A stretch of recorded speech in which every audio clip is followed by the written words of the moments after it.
నేను సపోర్ట్ చేయట్లేదు అనేటువంటి విషయం గురించి మన ప్రెస్ మీట్లో మాట్లాడారంటున్నారు. Firstly I respect the producer directors Shantanu garu and Avinash గారు, బికాజ్ వాళ్ళు ఎక్కడా కూడా నా పేరు తీయలేదు పాపం. నందు అని చెప్పి ఏమాత్రం చెప్పలేదు. ఆఫ్ కోర్స్ అర్థమైంది. సరే ఇన్ని రోజులు నా పోస్టర్ వేయలేదు, అదే రోజు పోస్టర్ వేసి కూర్చున్నారు. Okay, that and all is fine, but I truly have love and respect for them. నా సినిమానే December 12th నుంచి January 1కి పోస్ట్పోన్ అయిందన్న. ఎలా అయితే ఆయన హీరోయిన్ని పెట్టుకుని రోడ్ల మీద తిరుగుతున్నా అన్నారో, నేను మా హీరోయిన్ పెట్టుకుని ఊర్లు ఊర్లు ఊర్లు ఊర్లు తిరుగుతూనే ఉన్నా. నాకు 102 ఫీవర్ ఉంది, నేను చూపించుకోవట్లే. అండర్ ఐస్ మేకప్ వేసుకొని వచ్చి మీ ముందు మాట్లాడుతున్నా. ట్యాబ్లెట్లు డోలో 650 వేసుకొని వచ్చి మాట్లాడుతున్నాను. సో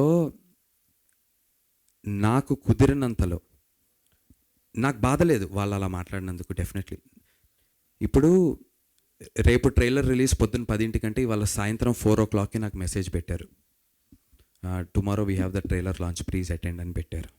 నేను గుంటూరులో ఉన్నా ఆ టైంకి. అక్కడ నుంచి విజయవాడ వెళ్ళా, అక్కడ నుంచి ఇంకో చోట ఎటో వెళ్ళా. నాకు ఇది ఒక వారం ముందు ఉందనుకోండి, నాకు కొంచెం వాటర్ ఇస్తారా, నాకు ఇది ఒక వారం ముందు ఉందనుకోండి అన్న చెప్పారనుకోండి, నేను డెఫినెట్లీ వాళ్ళకి వాళ్ళకి టైం ఇచ్చారనుకోండి, నేను సురేష్ బాబు గారికి రానా గారికి కూడా చెప్తా, సార్ వాళ్ళకి ఆల్రెడీ కమిట్మెంట్ ఇచ్చాను, వాళ్ళది ఫినిష్ చేసుకొని మనది పెట్టుకున్నామంట. లేదు నందు మీరు లేరా రేపు, నేను చెప్పాను ఫోన్ చేసి ప్రొడ్యూసర్ గారికి, సార్ 10ంటికి నేను అవైలబుల్గా లేను సార్ అని చెప్పాను. అవునా అన్నారు. పోనీ మీరు సాయంత్రం ఎన్నింటికి వస్తారు, మధ్యాహ్నం 2-3ంటికి వస్తారా అని ఒకవేళ ఆయన అడుగుంటే వస్తాను పెట్టుకుండానే చెప్పేవాడు. నేను ఐ వుడ్ సపోర్ట్ అన్న.